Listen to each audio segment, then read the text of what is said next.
Namaste. Welcome to episode 24 of Jack Colley's Black Book. We are continuing to look at miracles. And one correction from last time. I had said that there were 5 synoptic gospels, and that was incorrect. And there are 3 synoptic gospels, synoptic meaning similar, and that would be Matthew, Mark, and Luke. And then there are 4 gospels, Matthew, Mark, Luke, and John, in the biblical canon. So we can call that the canonical, I don't know if I'm even saying that right, but the canonical gospels. And there are even other gospels that were not included in the Bible because, book banning has been around for centuries and centuries and centuries, but probably ever since there were books.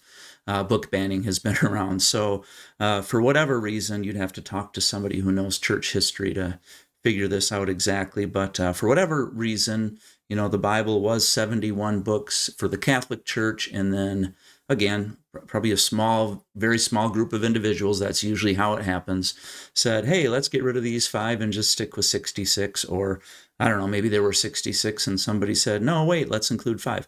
I don't know the whole history behind it, but there are many other gospels that you can read for some further insight and reflection. One of my favorites is, I'll just do a quick plug here, but one of my favorites is the Gospel of Thomas.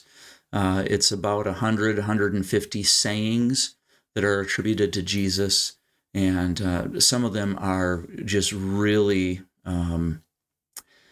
I don't know, there are certain verses that I just find myself reflecting on and taking time on, and it has just brought a lot of depth, I guess, depth of meaning and understanding to this major character, Jesus, in the human story.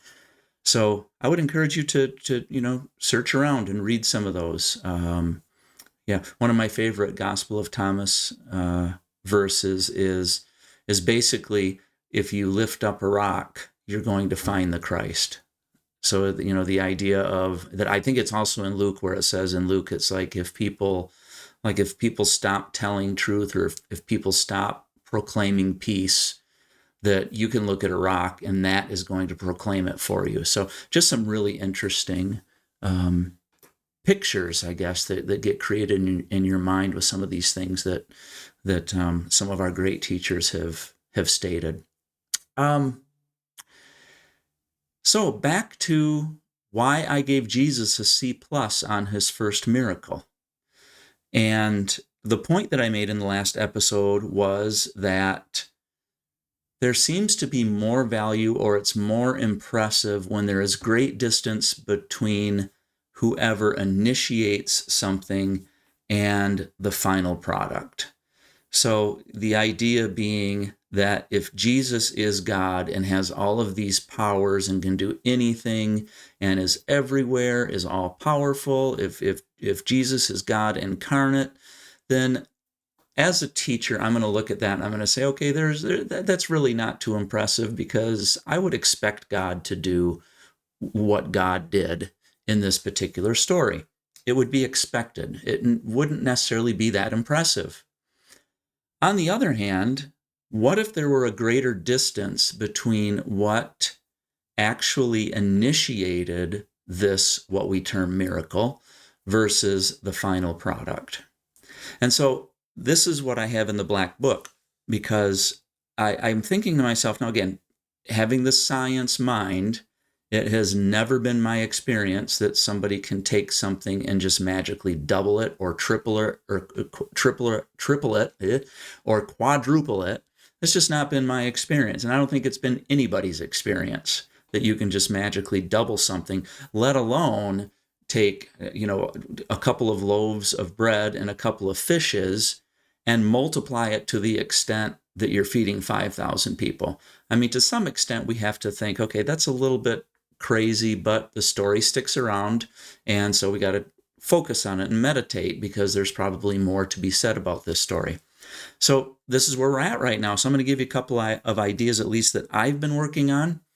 Please remember, I'm not saying that this is actual truth. I'm not saying that I have all of the answers. The Black Book is just a place where I put my ideas that I feel like I need to meditate on and see where it takes me. It may take me in the wrong direction, in the right direction, who knows? This is just kind of me inviting you on the journey with me. So let's just look at it this way. So where did the loaves and the fishes come from? So Jesus is teaching 5,000 people. Let me pull up my picture here.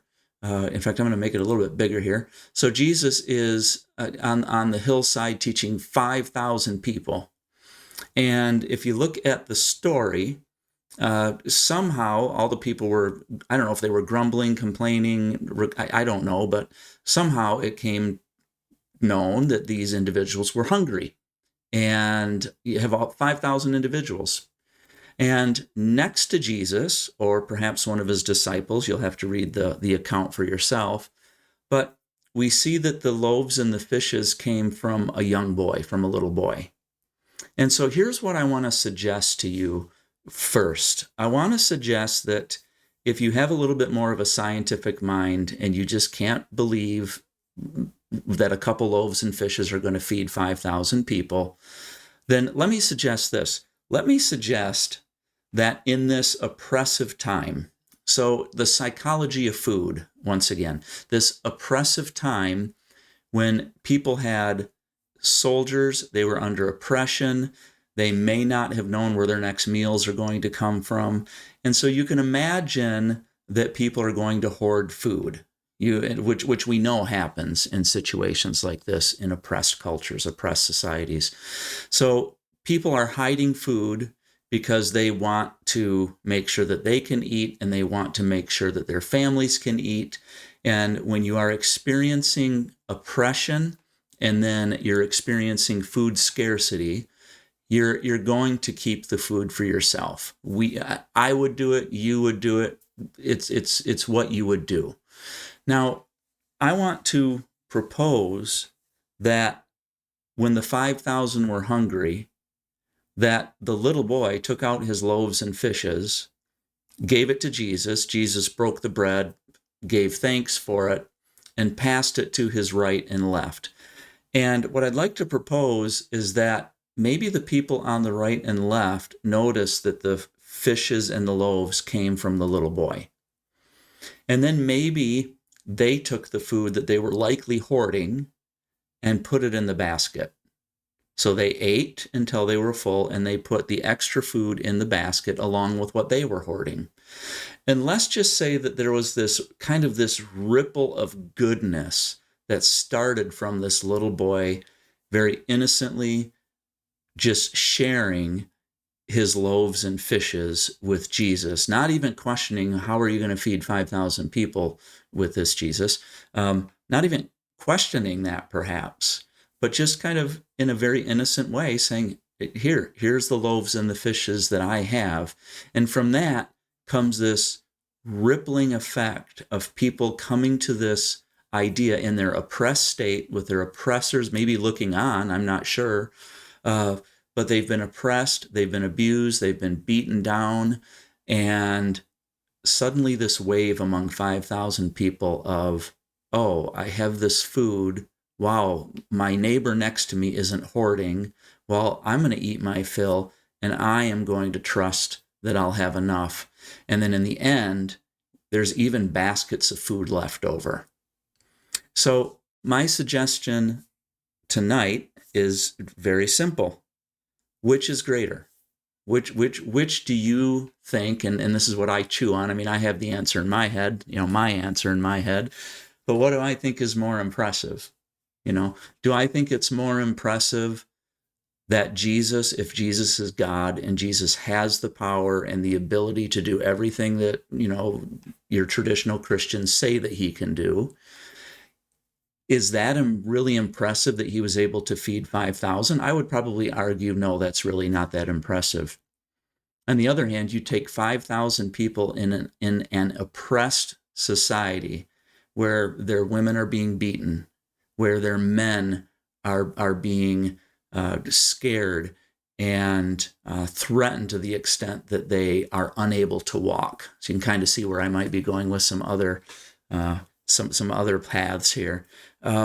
what does that mean that a little boy made this decision to live in the moment and to give all of his food? What does that mean to the ripples that ensued? I would suggest to you, at least, well, I'm just going to tell you what I think. I find that interpretation of the story much more touching than the idea that God might be able to work what we consider a traditional miracle and multiply the loaves and fishes.